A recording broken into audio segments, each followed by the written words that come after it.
Well, 19 minutes before 7. Thanks so much for tuning into Morning Live. The Gauteng Department of Health has reported that an ambulance was broken into and a GPS device stolen yesterday as paramedics were attending to a call in Zola and Soweto. And this followed the vandalizing of ambulances in Alexandra and in Soshanguve, also while paramedics were attending to patients. The Western Cape Health Department reported that there have been at least 12 attacks on EMS personnel in that province since the start of 2020 alone.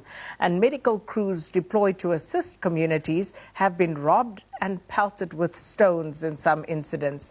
The government says that attacking EMS members may result in crews not responding, which would have dire consequences for patients. Now, a fortnight ago, Basic Education Minister Angie Motshekga announced that countrywide 1,577 schools had also been rocked by vandalism, theft and break-ins. So to discuss these phenomena, we are joined now via Skype by the General Secretary of the SA Council of Churches, Bishop Malusi Mpumulwana, who is also part of the Ethiopian Episcopal Church.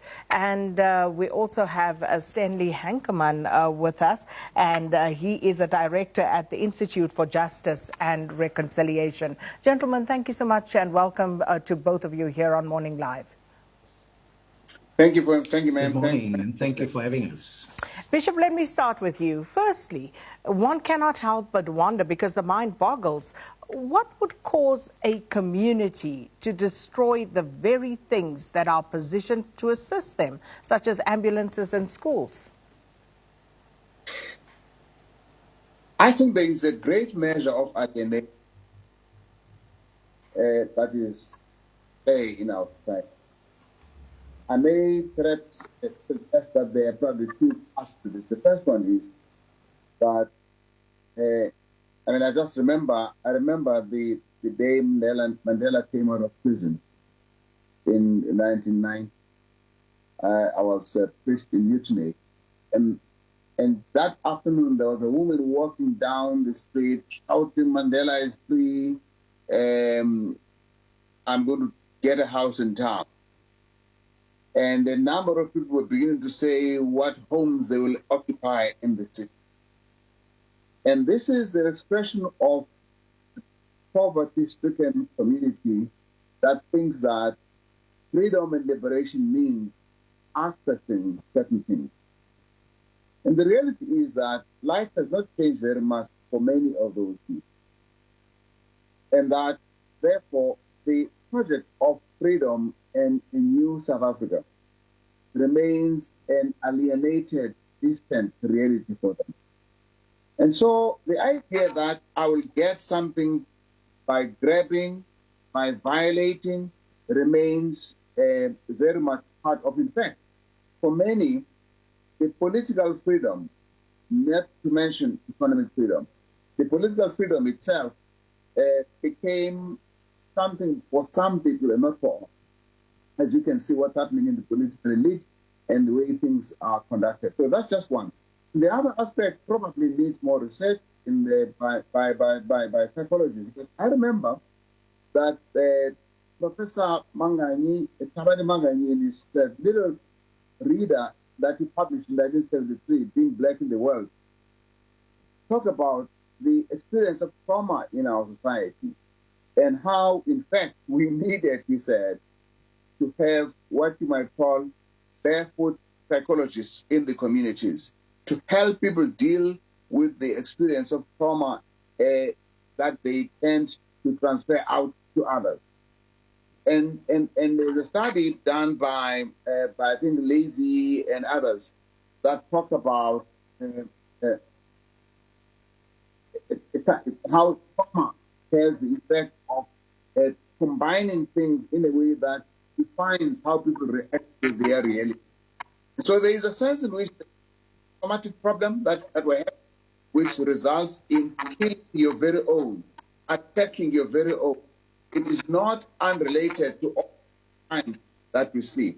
But I think that these objects of help almost say, I don't deserve this, I will take it down.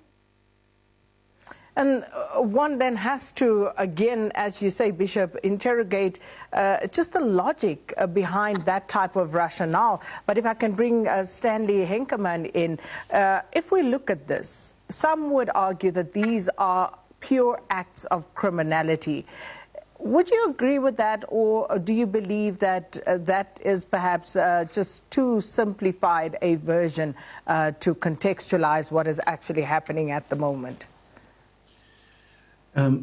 So on the face of it, what we see is can be construed as acts of criminality.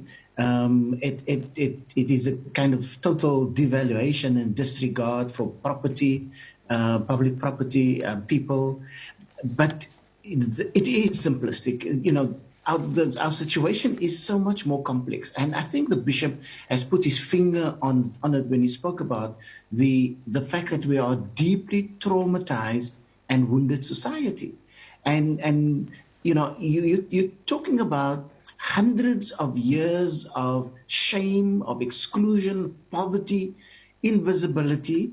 And what 1994 did was that it created what I'd like to call a holding pattern, where people kind of thought that these things will come to an end soon because democracy has arrived. There's been a social compact. Bear in mind that the slogan of the ruling party for those elections was a simple but deeply profound one for people, namely a better life for all. And as people started seeing very little change, you know, that shame and the increased poverty, increased invisibility, even by our own, that is something we mustn't forget. And add to that growing inequality, corruption, and people feel completely let down. And so while one cannot excuse what's going on, see is that you know it's people acting out of deep disappointment, but it is the trauma coming forward, and so this trauma is then manifested in some of the things we see today. And so how is it then that you can, as you ask, destroy the very things that are supposed to help you to exist in a better way? But you know, when trauma is so deep and so pervasive and so overwhelming, consequences are not immediate considerations. What you do consider is how do I survive? And think of it, schools most likely have computers. These ambulances have equipment that can be sold. And so one cannot just, you know, say that it is wanton criminality. Yes, it is criminal. Yes, it is. You know, it speaks about the moral decay. But you must go back and ask, so what is at the heart of it? And this unresolved trauma has almost been exacerbated by the betrayal of our own people, you know, being corrupt and taking money that could be used for the benefit of people. And so one must not underestimate the deep trauma in our society. So why haven't we dealt with that deep trauma then, if the results of it are as stark as we are seeing, Bishop Mpumulwana? We look, for example, at cases of gender-based violence, and this appears also to be an entrenched culture. So why haven't we dealt with these traumas, given that the consequences are absolutely unspeakable? We have not done a healing program at all in any of our socialization areas. It does not matter whether it is at school or at the churches or anywhere. There has been no attention to this, what Stanley is talking about. But I just want to say that I don't see much of a difference between breaking into an ambulance, breaking into a school on the one hand, and breaking into the coffers of the national fiscus. In fact, the latter is worse. And people see this happening all the time through corruption, connected people and tenders. kind of obscene display of ill-gotten wealth. And that, people look at that and say, what's the difference?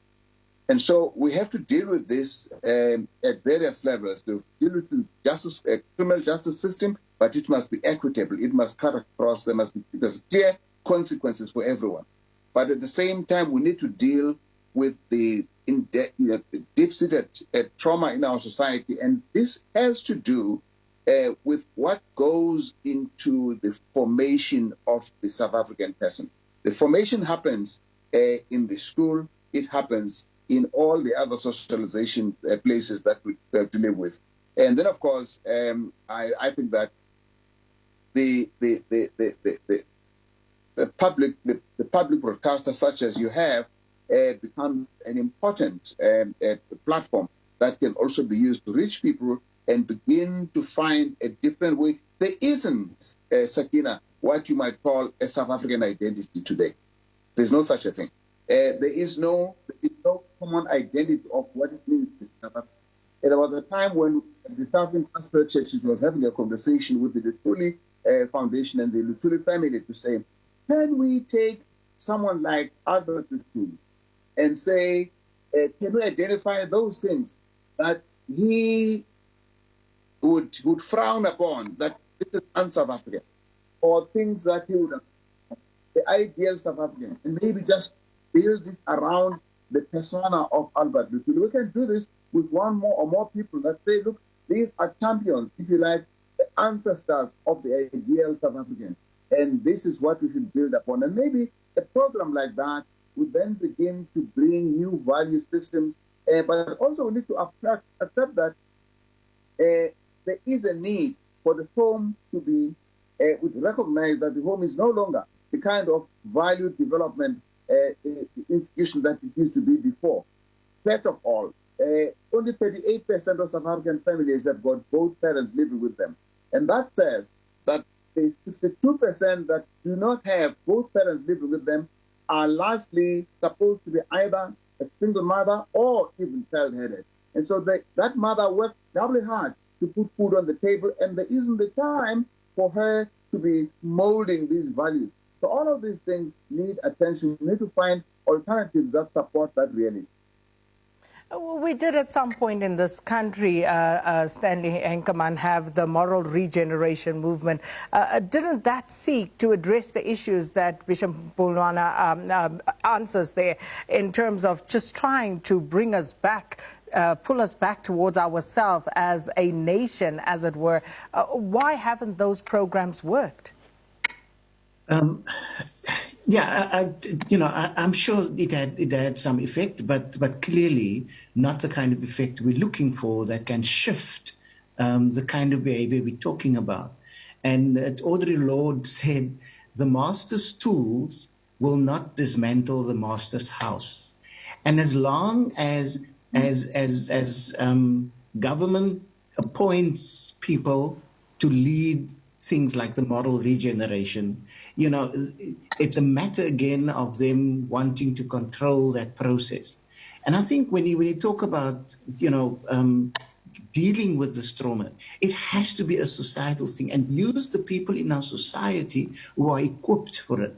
Use our religious leaders, use our psychologists, but let's have a concerted effort to ask the question, not how can we change things on the surface, but how can we fundamentally shift things so that our people don't have this level of shame. Because how I respond to you is a direct indication of who I am and the shame that I feel for myself.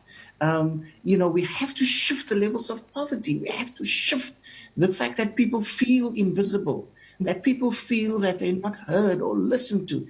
Unless you shift that, you're just going to rearrange the deck chairs. And we're heading for the kind of disaster that is almost too ghastly to contemplate. And while I sound like a prophet of doom, all the indications are that our society is decaying And can I just say, one place to start, and people, in case we say there's no money, there is 1.6 billion rand sitting in what is called the President's Fund, which is as a result of the TRC process, and that money is supposed to go for reparations. What we need to do is to say, how can we utilize that money for the kind of reparations that will improve people's lives, that will take people away from this victimhood to put them on a path? How can we use that money to shift the way our communities are formulated, the way we engage with each other in terms of genders and so forth? So there are ways of doing it. What I'm wondering is whether there is the political will and whether the government is prepared to say to our religious leaders, to our civil society leaders, to our psychologists and social workers, come alongside, let's do this together. And I suppose the trust deficit now between the government and the people is also something that would become a factor in terms of how this is distributed. But just as we start to wrap this, Bishop Mpumulwana, how does one get rid of the kinds of behavior, the kinds of entrenched negative cultures that we see in our society today? How could it be uprooted and replaced with creative and more productive approaches? I think you I think you said it well when you said that the trust deficit, but also there's a trust deficit with religious organizations. I mean, we have had very unfortunate practices in the name of religion as well, and that does begin to say, who can you trust? And so I think when Stanley is saying it should be a concerted effort, it is not one body or the other, but definitely it's not a government issue by themselves, but it is something that I think that we need to identify socialization institutions, Sakina. There must be, I do not know what is taught at school. I mean, look at the trouble that you see inside the schools, the tension between learners and teachers, the tension between the behavior that is expected of school children and what you actually have happening. All of these things are expressions of the trauma that we're talking about. And that therefore there has to be some program that looks, I think that maybe one of the things we can do, I mean, is to say, let's have a conversation about how to develop such a program so that the money that Stanley is talking about can be much more targeted. And Stanley, you have the final word on this in terms of how do we uproot and deal with the anger, the social gaps that exist, the disgruntlement, and in some instances, the pure criminality that has taken root in our societies. What do we do? Sakina, I wish I had that simple answer for you, but I think that it's all good and well to bring in legislation and policies and all of that, but that will not shift behavior. That will not shift attitudes, and that's why what we're talking about, and the bishop has alluded to it, is to have kind of interventions where we, on a consistent basis, start challenging each other about our thinking, about our behavior. But with that, there must be systemic aspects of addressing inequalities, poverty, and these things. And it's not just a one thing. It has to be it's a complex problem, so it needs a solution that has many different arms to it. And we need to have a society that is a country that is more resilient. We need to have a country where the fabric of that society is strong, and particularly where the hopes and the outcomes of future generations are more positive. And in order to get there, we have to seriously realize we have a problem, and to say that government alone. And in fact, government needs to acknowledge that there are people in our country who, not one particular group, who can together work towards a different kind of outcome. Well, thank you so much, gentlemen, for your time. Bishop Malusi Mpumulwana is the General Secretary of the SA Council of Churches, and Stanley Henkeman is the Director at the Institute for Justice and Reconciliation, discussing with us a very, very important subject, that of culture and a culture of vandalism and looting, if you were, in the South African context, and what needs to be done to uproot ourselves from this. With that, it's time for news. Leanne standing by with that.